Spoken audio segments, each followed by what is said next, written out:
Hi, welcome to ANR tutorials. ఈరోజు NTPC shift 1లో జరిగిన general awareness questions అనేది చూద్దాం. సో నెక్స్ట్ ఈ వీడియో తర్వాత మనం ఇప్పటి నుంచే కాదు 28th డిసెంబర్ నుంచి అదేవిధంగా ఎన్టీపీసీ ఎగ్జామినేషన్స్ అయిపోయే వరకు మ్యాథమెటిక్స్ ప్రాబ్లమ్స్ కూడా డిస్కస్ చేద్దామని అనుకుంటున్నాము. సో మీలో ఎంతమందికి ఈ మ్యాథమెటిక్స్ అనేది యూజ్ అవుతుందో నాకు కింద కమెంట్ సెక్షన్లో తెలియజేస్తే మేము ఇంకా ఎంత ఎఫిషియెంట్గా చేయాలనేది మాకు అర్థమవుతుంది. ఎందుకంటే మీకు గ్రూప్ డీకి ప్రిపేర్ అయ్యే వాళ్ళకి కూడా ఈ మ్యాథ్స్ అనేది ఉపయోగపడుతుంది. వీటి మీద ఎక్కువగా కాన్సన్ట్రేట్ చేసినట్లయితే సేమ్ యాజ్ ఇట్ ఈస్గా ఇటువంటి మోడల్సే మనకి గ్రూప్ డీలో కూడా వచ్చే అవకాశం ఉంటుంది. కాబట్టి ఎక్కువ మంది అభ్యర్థులు మంచి మార్క్స్ సాధించుకోవడానికి అవకాశం ఉంటుంది. సో దయచేసి మీ సందేశాన్ని కింద ఖచ్చితంగా కమెంట్ సెక్షన్లో తెలియజేయండి. సో మేము ఇంకా ఎఫిషియెంట్గా తయారు చేయడానికి ప్రయత్నిస్తాము. సో ఈరోజు జిఎస్లో వచ్చిన క్వశ్చన్స్ మ్యాక్సిమము స్టూడెంట్స్ పంపిణీ నేను మీకు చెప్పగలుగుతున్నాను. సేమ్ యాజ్ ఇట్ ఈస్గా ఉండకపోతుండొచ్చు, అంటే ఈ క్వశ్చన్ నేను చెప్పిన విధంగా ఉండకపోతుండొచ్చు. వాళ్ళు ఏంటంటే సపోజ్కి నేషనల్ సైన్స్ డే అని చెప్పేసి పంపించారు. సో నేను గెస్ట్ చేసి నేషనల్ సైన్స్ డే గురించి అడిగారు అని చెప్పేసి మీకు ఈ విధంగా చెప్తున్నాను. సో దయచేసి సహకరించగలరు. సో ఫస్ట్ క్వశ్చన్ వచ్చేసి first IPL 2020 first IPL 2020 winner ఎవరు అని చెప్పేసి అడిగారు జరిగింది. ఫస్ట్ ఐపీఎల్ T20 అంటే T20 ఎవరు గెలిచారు అని చెప్పేసి ఏ టీం గెలిచింది అని చెప్పేసి అడగడం జరిగింది. సో ఇది 2007లో జరగడం జరిగింది. సో గెలిచిన టీం వచ్చేసి ఇండియా. ఆన్సర్ వచ్చేసి ఇండియా. సో మీరు ఈ క్వశ్చన్ అడిగారు కాబట్టి దీనికి రిలేటెడ్గా కూడా మీరు చదువుకోవాల్సి ఉంటుంది. ఆల్రెడీ మీకు చెప్పాను, ఒకే ఒక టాపిక్ పైన మీరు డెప్త్గా వెళ్ళినట్లయితే మీకు అత్యధిక మార్కులు సాధించుకునే అవకాశం ఉంటుందని గత కొన్ని వీడియోలకు ముందు నేను G20 గురించి ఒక సమ్మిట్ గురించి ఎగ్జాంపుల్గా తీసుకొని ఫస్ట్ సమ్మిట్ ఎక్కడ జరిగింది, లాస్ట్ సమ్మిట్ ఎక్కడ జరిగింది, ఇండియా ఎన్ని సమ్మిట్స్లో పాల్గొంది, ఏ సంవత్సరాల్లో పాల్గొంది, ఈ విధంగా డెప్త్గా చదువుకున్నట్లయితే మీకు మంచి మార్క్స్ వచ్చే అవకాశం ఉంది. సో ఇప్పటికీ ఎవరైనా ప్రిపేర్ అయిన వాళ్ళు, టైం లేని వాళ్ళు, ఇంకా టైం లేదు మాకు అంత చదవడానికి అంత డెప్త్గా అనుకున్న వాళ్ళు ఇక ఎగ్జామినేషన్ రాసిన తర్వాత అయినా సరే, ఎన్టీపీసీ రాసిన తర్వాత అయినా సరే, గ్రూప్ డి పర్పస్ కావచ్చు, లేకపోతే ఎన్టీపీసీ CBT2 పర్పస్ కావచ్చు, ఈ విధంగా డెప్త్గా ప్రిపేర్ అయితే మిమ్మల్ని కొట్టేవాళ్ళు ఎవరు ఉండరు. అంత బాగా మీరు అటెంప్ట్ చేసి రావచ్చు. సపోజ్కి ఇప్పుడు ఐపీఎల్ 2020 గురించి ఫస్ట్ విన్నర్ ఎవరు అని చెప్పేసి అడగడం జరిగింది. 2020 కాదు ఇది, మళ్ళీ మీరు తప్పుగా అనుకునే వాళ్ళు T20 అంటే T20 అని చెప్తున్నాను. మనకి 2007లో జరిగింది. ఫస్ట్ విన్నర్ వచ్చేసి ఇండియా. అండ్ దీని గురించి ఇంకా ఏం అడగవచ్చు అంటే ఫస్ట్ ఎవరు హోస్ట్ చేశారు, ఫస్ట్ T20ని ఎవరు హోస్ట్ చేశారంటే సౌత్ ఆఫ్రికా హోస్ట్ చేసింది. ఫస్ట్ రన్నరప్ ఎవరు అంటే పాకిస్తాన్ రన్నరప్గా ఉంది. అదేవిధంగా ఆ సిరీస్లో ఎవరు మ్యాన్ ఆఫ్ ది సిరీస్ సాధించుకున్నారంటే మనకి షాయద్ అఫ్రీది అని చెప్పొచ్చు.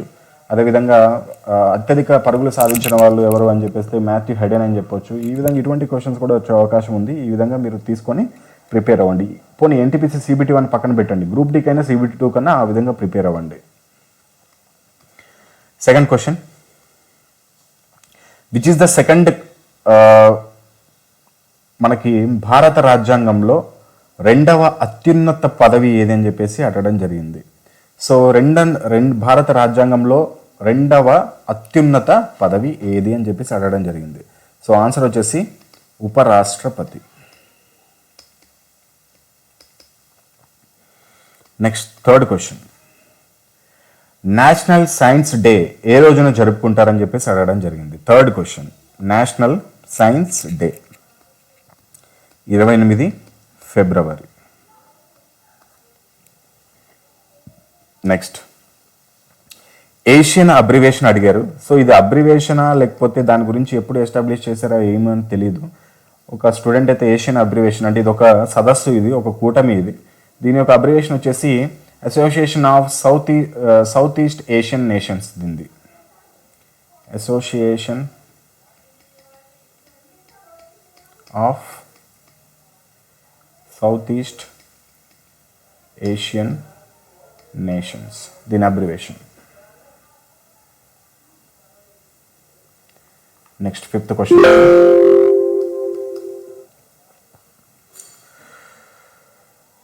సింధు నది తిమింగలాలు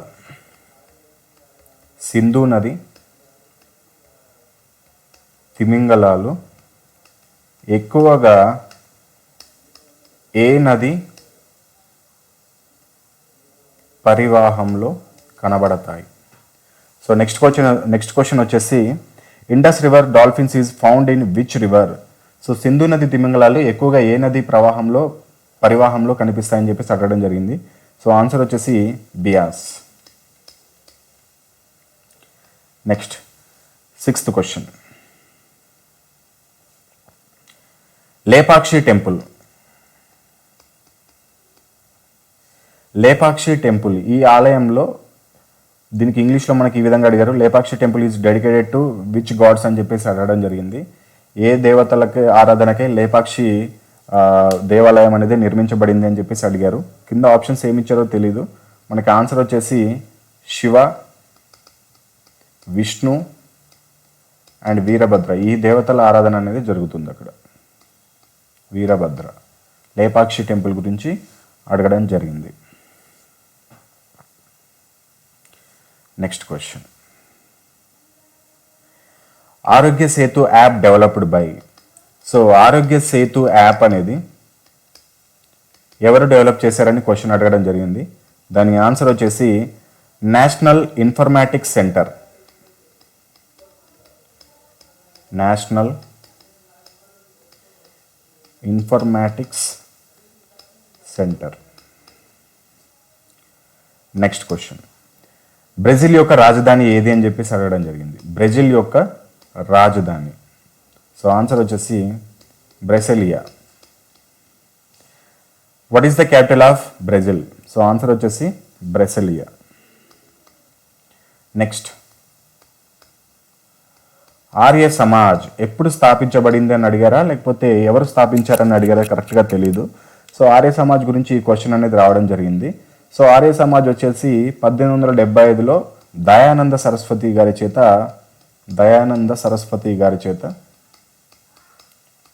స్థాపించబడింది ఆర్య సమాజ్ వచ్చేసి. Next question. జాన్బిల్ మేళా ఇది ఏ రాష్ట్రంలో జరుపుకునే ఒక ఉత్సవం అని చెప్పేసి అడగడం జరిగింది. సో ఆన్సర్ వచ్చేసి Assam. Next. Which of the following is non infectious disease? అంటే ఒకరి నుంచి ఒకరికి వ్యాప్తి చెందని వ్యాధి ఏది అని చెప్పేసి కింద 4 ఆప్షన్స్ ఇవ్వడం జరిగింది.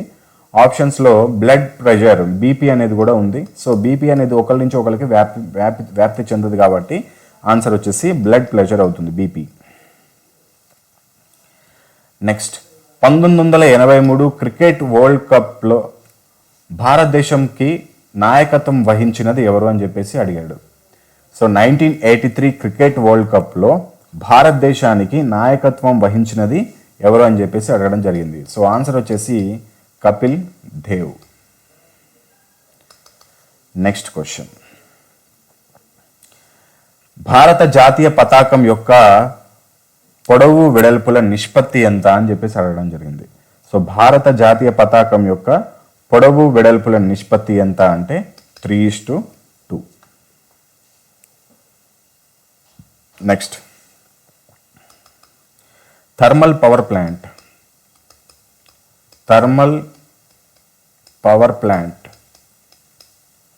మొదటి థర్మల్ పవర్ ప్లాంట్ని ఏ రాష్ట్రంలో నిర్మించడం జరిగింది అని చెప్పేసి అడిగారు.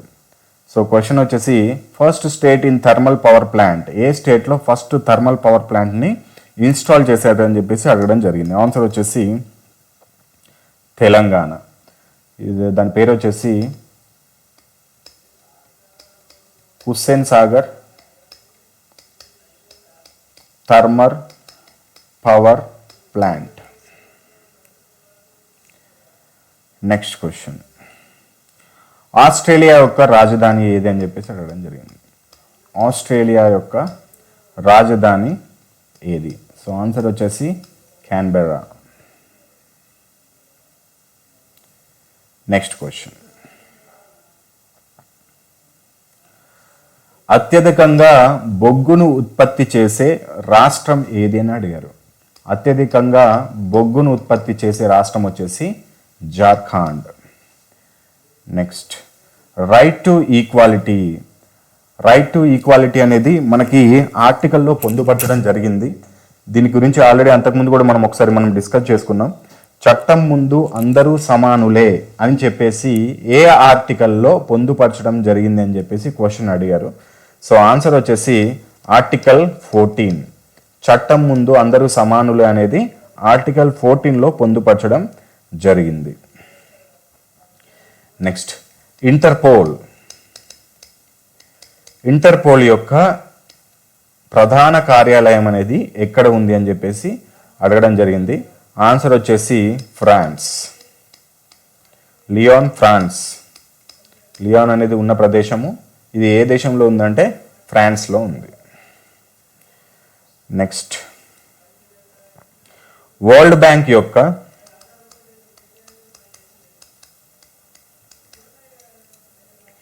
సిఎఫ్ఓ ఎవరు అని చెప్పేసి అడగడం జరిగింది. సిఎఫ్ఓ అంటే మనకి chief financial officer. So world bank యొక్క సిఎఫ్ఓ ఎవరు అంటే ప్రస్తుతం అన్షులా కంట్.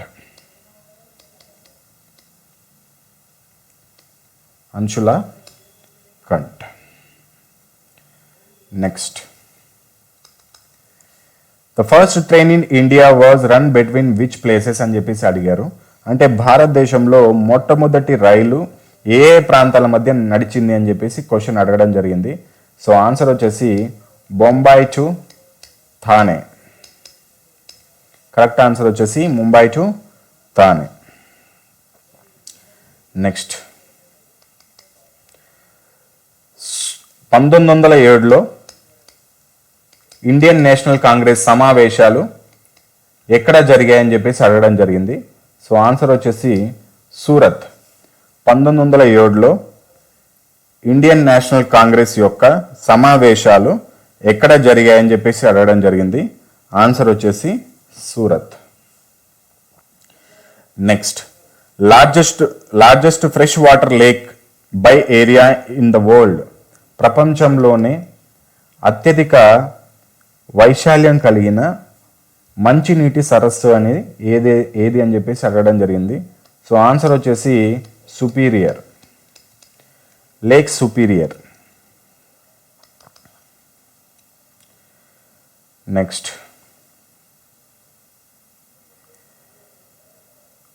ఒకటి మనకి WTO గురించి అడిగారని చెప్పేసి అడిగారు. దీనికి ఏ క్వశ్చన్ అనేది మనకు కరెక్ట్గా తెలీదు. వరల్డ్ ట్రేడ్ ఆర్గనైజేషన్ గురించి ఒక క్వశ్చన్ అడిగారని చెప్పేసి ఇచ్చారు మనకి. నాకు తెలిసి వరల్డ్ ట్రేడ్ ఆర్గనైజేషన్కి సంబంధించి రీసెంట్ సమావేశం ఎక్కడ జరిగిందనా లేకపోతే ఎప్పుడు జరిగిందనా అడిగి ఉంటారు. Next question, who was chief justice of India in November 2020? 2020 నవంబర్లో భారతదేశం యొక్క చీఫ్ జస్టిస్ అంటే సుప్రీంకోర్టు యొక్క ప్రధాన న్యాయమూర్తి ఎవరు అని చెప్పేసి అడగడం జరిగింది. సో ఆన్సర్ వచ్చేసి అరవింద్ బాబ్డే. సో బాబ్డే అనేది కరెక్ట్ ఆన్సర్ అవుతుంది. ఇవి ఈరోజు ఫస్ట్ షిఫ్ట్లో వచ్చిన జనరల్ అవేర్నెస్ క్వశ్చన్స్. ఖచ్చితంగా ప్లీజ్ కమెంట్ సెక్షన్లో తెలియజేయండి. మ్యాథమెటిక్స్ మనము ఈ NTPC మొత్తం 70 నుంచి 80 రోజులు జరుగుతున్న ప్రతి ఒక్క సెషన్ వీడియోస్ అనేది ఎక్స్ప్లెయిన్ చేసుకుంటే గ్రూప్ డీకి అనేది మీకు ఈజీ అయిపోతుంది. మ్యాథమెటిక్స్ అనేది ఖచ్చితంగా చేయాలా వద్దనేది కింద కమెంట్ సెక్షన్లో తెలియజేయండి. All the best. జై హింద్.